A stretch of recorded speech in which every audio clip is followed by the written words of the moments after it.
Selamat siang.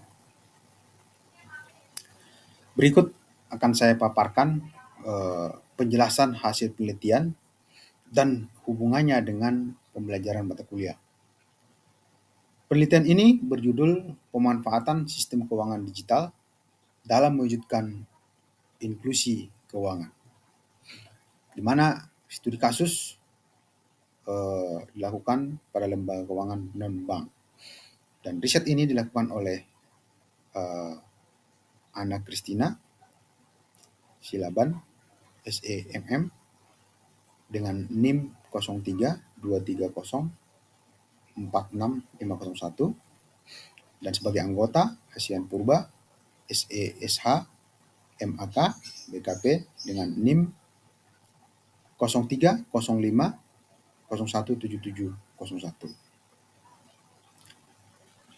Sebagai pendahuluan, di mana Survei Nasional Literasi dan Inklusi Keuangan atau SNLIK ketiga yang dilakukan Otoritas Jasa Keuangan atau OJK pada tahun 2019 menunjukkan indeks literasi keuangan mencapai 38,03% dan indeks inklusi keuangan 76,19%. Angka tersebut meningkat dibanding hasil survei OJK tahun 2016, yaitu indeks literasi keuangan 29,7% dan indeks inklusi keuangan 67,8%. Dengan demikian, dalam 3 tahun terakhir, terdapat peningkatan pemanfaatan keuangan literasi oleh masyarakat sebesar 33%, serta peningkatan akses terhadap produk dan layanan jasa keuangan atau inklusi keuangan sebesar 8,39%. Survei Nasional Keuangan Inklusi oleh Sekretariat Dewan Nasional Keuangan Inklusif SDNKI tahun 2020 menunjukkan bahwa 81,4% orang dewasa pernah menggunakan produk atau layanan lembaga keuangan formal. Angka tersebut meningkat jika dibandingkan dengan tahun 2018, yaitu sebesar 78,8%. Sementara itu, 61,7% orang dewasa telah memiliki akun. Angka ini juga meningkat jika dibandingkan dengan tahun 2018, yaitu sebesar 55,7%. Berdasarkan perumusan masalah di atas, tujuan dari penelitian ini adalah untuk mengidentifikasi dan menganalisis sistem keuangan digital dalam mewujudkan inklusi keuangan, dan studi kasus dilakukan pada lembaga keuangan non-bank. Pendekatan yang dilakukan dalam penelitian ini menggunakan teknik wawancara dan diskusi langsung kepada nasabah dan kepada karyawan dari lembaga keuangan non-bank. Pada penelitian ini memiliki kebaruan, yaitu belum adanya penelitian yang memiliki objek penelitian lembaga keuangan non-bank. Kebanyakan penelitian menggunakan bank.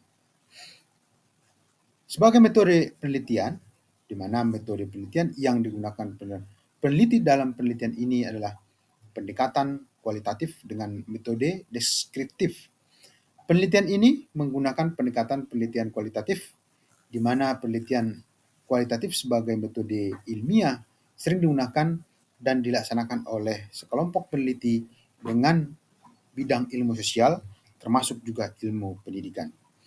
Populasi pada penelitian ini adalah beberapa jenis perusahaan lembaga keuangan non-bank yang ada di seluruh Indonesia dengan jumlah 2,417 usaha.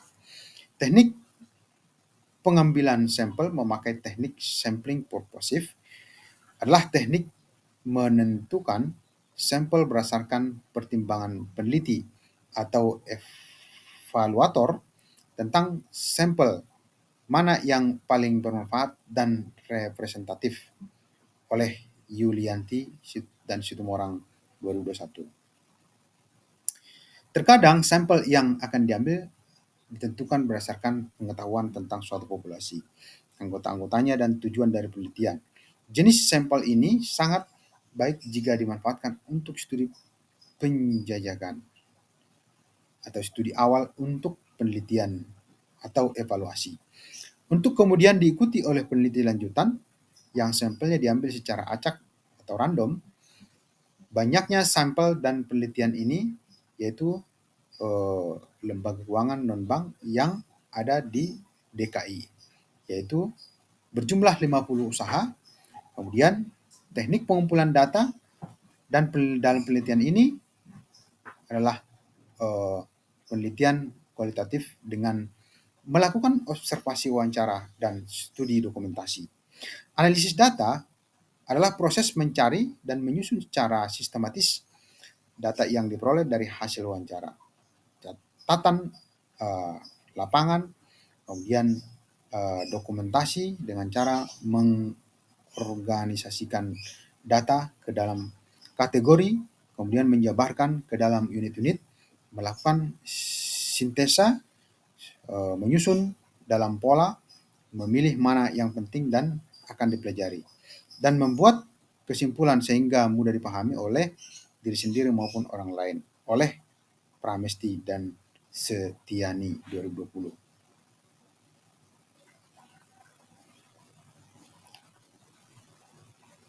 Kita lihat hasilnya bahwa berdasarkan hasil tabel pertama, bahwa pertumbuhan kredit bank perkreditan rakyat yang ada di DKI dengan jumlah sebanyak 50 bank dapat dijelaskan pada tahun 2018, di mana pertumbuhannya sebesar 4 miliar 9 poin sekian-sekian. Kemudian pada tahun 2019 terjadi peningkatan sebesar 5 miliar 800 juta sekian, dan pada tahun 2020 terjadi peningkatan sebesar 6 miliar sekian. Kemudian pada tahun 2021 terjadi pertumbuhan sebesar 6 miliar poin 8 sekian. Dari tabel di atas dapat dilihat hasil uji T-hitung, sehingga dibandingkan dengan T-tabel, pengaruh layanan X1 terhadap inklusi keuangan atau Y, hasil perhitungan untuk T-hitung 2,463 lebih besar dari T-tabel atau sebesar 1,986, dan nilai signifikan 0,001 lebih kecil dari 0,05. Jadi layanan atau X1 mempengaruhi atau berpengaruh signifikan terhadap inklusi keuangan atau variabel Y. Pengaruh inovasi X2 terhadap inklusi keuangan variabel Y, hasil perhitungan untuk T-hitung adalah 3,431 dan T-tabel 1,986, dan nilai signifikan 0,000 lebih kecil dari 0,05. Jadi, layanan X2 berpengaruh signifikan terhadap inklusi perhitungan untuk T-hitung atau 2,631. Lebih besar dari T-tabel sebesar 1,986, dan nilai signifikan inklusi 0,003 lebih kecil dari 0,05. Jadi inovasi X3 berpengaruh signifikan terhadap inklusi keuangan atau Y.